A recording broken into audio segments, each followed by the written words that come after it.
10 years ago now, I suppose, I had to write a will, and in that will I put some money aside for a carp academy so that it carried on when I'm not here.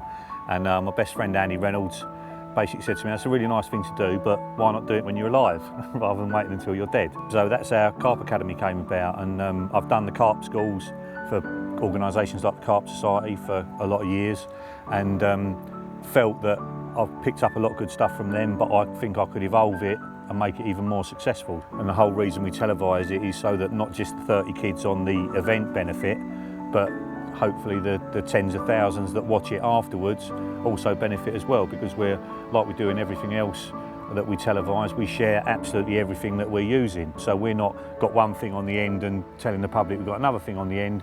And the lads make mistakes that we would never make in our own fishing because we've been doing it so long, and it's really healthy to see that, because you can correct it, and once you've corrected it, they stop doing it from then on. So, you know, I've got two lads with me now, Kyle and Lawrence, and to begin with, they're spodding, and then they're not putting the rod up, and it's hitting the clip too hard or not hitting the clip at all, and it's that moment when you sit back in your bivvy watching over them and they just get it, and you don't shout rod up, they just do it, and it hits the clip and they lay it down all lovely and quiet, and you think he's going to do that forever, you know, and that's the best bit of the job.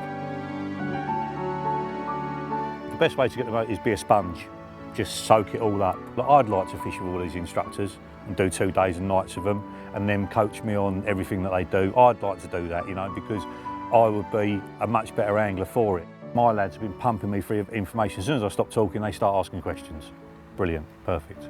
It takes a lot to coach a couple of people 24/7 and just be on them relentlessly the whole time. It takes a special kind of person to want to give a lot to do that, and they've all got that in them.